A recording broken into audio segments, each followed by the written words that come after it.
I would like you to elaborate more on facts tell, stories sell. We have always learned it from you only, many times in many of your trainings. Facts tell and stories sell. If you can elaborate it more. Facts tell, stories sell. Okay, to understand this, I have to tell you a story for this.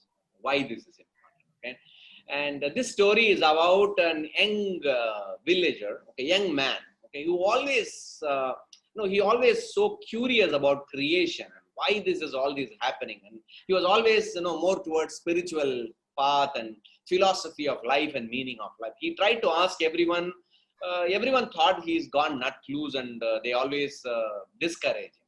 But one day, one old lady said that, see, looks like you are more curious on philosophy of life.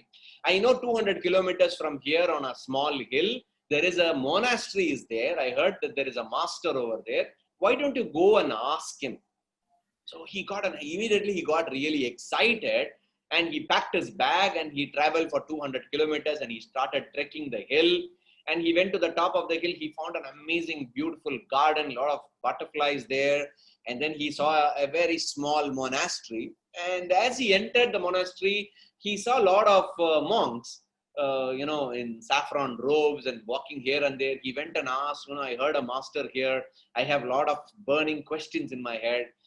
The minute they looked at him, they actually saw him.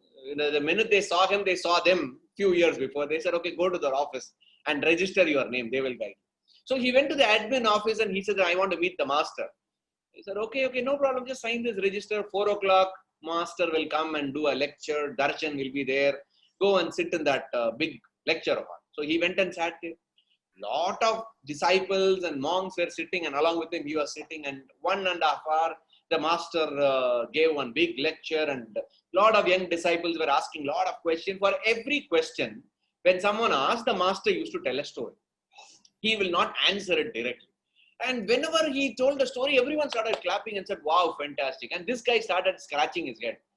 Why this disciple is asking and he tells a story and they're clapping? Why can't he tell the answer, yes or no?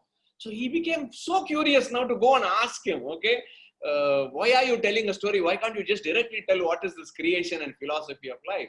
But he didn't have the guts to go and ask him on that day. So he decided to stay the next day. And next day he will get one small private time to go and ask. Next day also he could not get that time. The same thing happened the second day evening. Third day evening, he was so determined that whatever happens in today's lecture, I will go and ask this master. So at the end of the lecture, everyone left. He was sitting over there and the master didn't leave, and he was looking at him and smiling. So he immediately went to the master and said, Master, I have a question. Is it okay if I can ask you? I said, okay, go ahead, my dear child. What do you want? Last 3 days I'm observing and I have a lot of questions, and all your students have asked the same question, what I wanted to ask you. But for every question they asked you, you are only telling a story, master. Why are you not telling a direct answer? Yes or no, or this is what it is. The master looked at him and smiled and said, okay, can you just, the last 90 minutes I'm talking, I'm a little thirsty. Can you just get me some water? So he ran to the kitchen and brought a bowl of water and handed it over to him. So the master took the bowl of water and I looked at him and asked, what did I ask you? Master, you asked me for water. Yes, but why did you bring the bowl?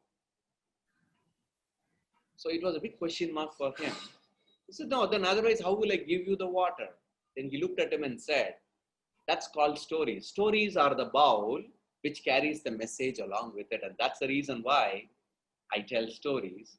Because it's very easy to share a message just by telling a story itself. Okay? So that's the reason why every one of us, okay, you're a parent or a teacher or a coach or a trainer or a businessman, all of us are storytellers in our life. Okay, some are good, great storytellers, some are mediocre, some are good. That's it.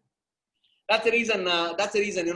Facts tell, stories sell, because they can sell an idea faster than before. And that's what all the world's great salesmen are all about. Okay, if you observe salesmen, they will not sell the feature of the product. They always talk about the future of the customer after you buy the product. That's an art in storytelling, right? So if you observe a great storyteller, a salesman, I read a book, one of my influential salesmen is called Joe Gerard. Okay, Joe Gerard is an amazing salesman. No one has beat his record till date. Okay, he's a guy who has sold the maximum number of luxurious cars, 14 cars every day for 20 years. No one was able to beat his record. You know, this fellow is damn good in telling stories. Whenever there is a problem, he just sells it very easily by telling a story. Because as a salesman, you need to ensure that you put the customer as the hero of your story. Simple. Put your customer as the hero of your story and tell a story. Stories will sell faster for you as a businessman, as a salesman, as a parent, or a teacher. It works fantastically. So that's the reason why facts people will forget. Stories, no one will forget.